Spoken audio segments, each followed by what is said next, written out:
अस्सलाम वालेकुम। आज मैं काला यरकान की जो पेचीदगियाँ हैं उसके बारे में आपको डिटेल से बताऊंगा। क्या काला यरकान से मौत वाक़ हो सकती है? क्या काला यरकान काबिल इलाज है?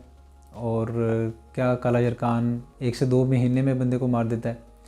तो ये वो कॉमन पूछे जाने वाले सवाल हैं जो हमारे पास पेशेंट ओपीडीज़ में और वार्ड्स में हमसे पूछते हैं, डिस्कस करते हैं।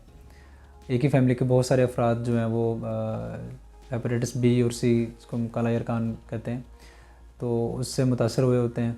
और कुछ लोग इलाज करवा चुके होते हैं, कुछ इलाज से डरते हैं, नहीं करवाते। तो वो जितना टाइम गुजरता जाता है उसकी कॉम्प्लिकेशंस जो हैं वो बढ़ती जाती हैं। आम ज़बान में हम ये कहते हैं कि जिगर पे उसका असर जो है वो बढ़ता जाता है। फाइब्रोसिस वाला एलिमेंट, सिरोसिस वाला एलिमेंट जो है वो आना शुरू हो जाता है।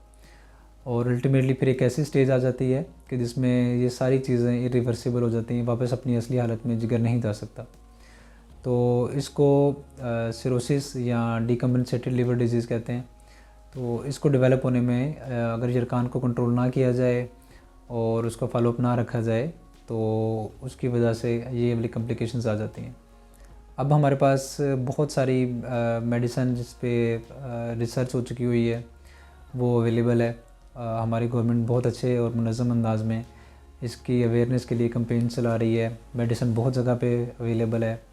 Tertiary care hospital, district headquarter hospital, tehsil headquarter hospitals और इवन रूरल हेल्थ सेंटर्स पे भी ये इसकी सहूलत मौजूद है। टेस्ट भी बाकायदगी से इनके किए जाते हैं और उनका फॉलोअप भी रखा जाता है। तो इसका जो कॉम्प्लिकेशंस है उसके बारे में मैं बताता चलूँगा। कुछ ऐसी चीज़ें हैं कि उस स्टेज पे ये पता लग जाता है कि अब इरिवर्सिबल है, आगे से आगे मसला बढ़ता ही जाएगा और कंट्रोल जो है उस पे वो कम हो जाता है। तो अमूमन मरीज़ को इस चीज़ से बचाने के लिए मेडिसिन टाइमली स्टार्ट करवा देनी चाहिए और उसको फॉलोअप पे रखा जाए कि साल में एक दफ़ा अपना यरकान का टेस्ट, एलएफटी और अल्ट्रासाउंड लाजमी करवाएं।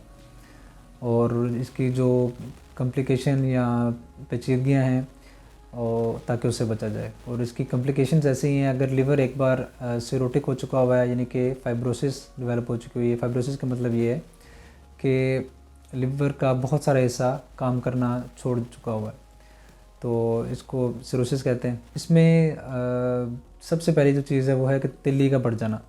खून की सप्लाई जिगर की तरफ आ रही होती है और बैक प्रेशर की वजह से तिल्ली पे असरअंदाज होती है, तो स्प्लीन उसका साइज़ बढ़ जाता है। फिर इसकी वजह से ये खून के बहाव में जो सप्लाई लिवर की तरफ जा रही होती है या लिवर से आ रही होती है, तो इसमें खुराक वाली नाली में और मिद्दे का जो पहले वाला हिस्सा है उसमें बहुत सारी जो वेन्स हैं वो फूलना शुरू हो जाती हैं और अल्टीमेटली उसमें से ब्लीडिंग स्टार्ट हो जाती है जब लिवर के अंदर प्रेशर जो है वो बढ़ जाता है। तो इस प्रेशर को कम करने के लिए बेसिकली फिर बाद में मेडिसिन भी दी जाती है। इस पर कंट्रोल रहते हैं कुछ मरीज़, अगर वो कंप्लाइंस अच्छी रखें मेडिसिन को तो उसकी जो मेडिसिन है वो फिर सारी ज़िंदगी खानी पड़ती है इन कॉम्प्लिकेशंस को बचाने के लिए। इसमें जब ये खून की नालियाँ जो खुराक की नाली और मिद्दे का जो हिस्सा है पहले वाला, उसमें से अगर खून की नालियाँ फट जाएँ या ब्लड की लीकिंग स्टार्ट हो जाए तो उस सूरत में खून की उल्टी आती है, पखाना काले रंग का आता है, बेहोशी भी हो सकती है, ब्लड प्रेशर लो हो जाता है। तो ये खून के ज़्यादा बहने की वजह से मौत भी वाक़ हो सकती है। तो ये एक बहुत अहम पेचीदगी है जिसका हल टाइमली एंडोस्कोपी है और पेशेंट का एडमिशन करके फिर उसको एंडोस्कोपी की जाती है। तीसरी चीज़ जो कि मैं बताना चाहूँगा वो है पेट में पानी का पड़ जाना। ये भी एक ऐसी कंडीशन है कि इस आलमोस्ट इरिवर्सिबल है कि ये वापस जाना इसका फिर मुश्किल होता है जिगर का। पेट का पानी तो कम किया जा सकता है, बहुत सारी पेशाबा व्रत भी आते हैं वो शुरू करवाई जाती हैं और उसकी डोज़ आहिस्ता आहिस्ता फिर बढ़ानी पड़ती है। बॉडी एक तरह से उससे अडॉप्ट हो जाती है, लेकिन एक ख़ास टाइम के बाद गुर्दे भी असर करना छोड़ देते हैं। उस दवाई का भी साइड इफ़ेक्ट थोड़ा सा ये वाला है। और कई बार ऐसा होता है कि पेट का पानी सिरिंजेस या ड्रिप के ज़रिए भी बाहर निकाला जाता है। और इसके अलावा चौथी जो चीज़ है वो है बेहोशी या गनूदगी में रहना।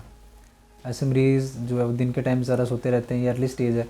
इसको हेपेटिक एन्सेफेलोपैथी भी कहते हैं, यानी कि जिगर की वजह से बेहोशी का जो अमल है, जिगर की ख़राबी की वजह से बेहोशी का जो अमल है।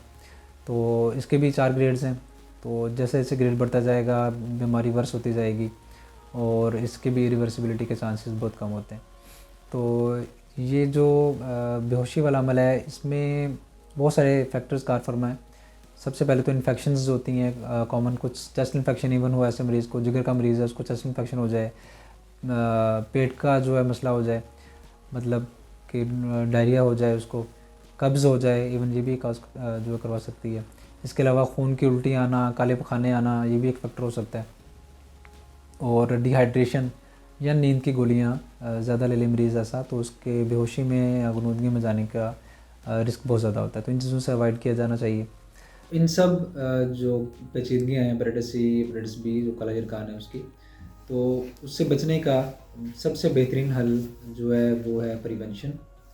और अगर आपकी फैमिली में किसी को ज़रक़ान है, अगर आप डेंटल ट्रीटमेंट, दांतों का इलाज कहीं से करवा चुके हैं, अगर आपकी कोई सर्जरी हुई है प्रीवियसली, या आप कहीं से हॉस्पिटल में कभी भी आपको कोई इंजेक्शन लगा है, तो वक्तन फ़वक्तन अपना जो है ज़रक़ान का टेस्ट जो लाजमी करवाएं। सबसे पहला टेस्ट स्क्रीनिंग होता है, फिर एलाइज़ा नाम की एक टेस्ट है, और कंफर्मेशन के लिए PCR टेस्ट है।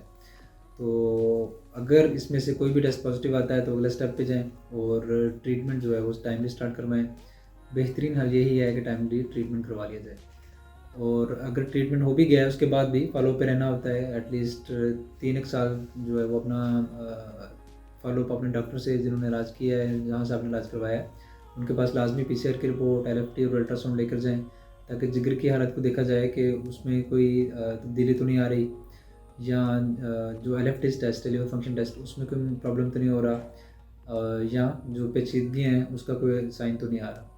अमूमन लोग इससे वैसे भी अवॉइड इसलिए कर देते हैं कि जो हेपेटाइटिस बी और सी हैं इसके अर्ली साइन और सिम्टम्स कोई नहीं होते, हल्की फुल्की थकावट होती है, वैसे भी लोग काम पे जाते हैं वापस आते हैं तो वो थकावट वगैरह नॉर्मल होती है, इसको नॉर्मल ही कंसिडर करते हैं। Early signs most of the patients में नहीं होते, तो इसलिए इसको इग्नोर करते करते बात बहुत आगे पहुंच जाती है। और कई बार तो ऐसा होता है कि इलाज के बावजूद जो है वो कॉम्प्लिकेशंस आ जाती हैं। तो इनसे बचने के लिए सबसे बेहतरीन हल प्रिवेंशन है।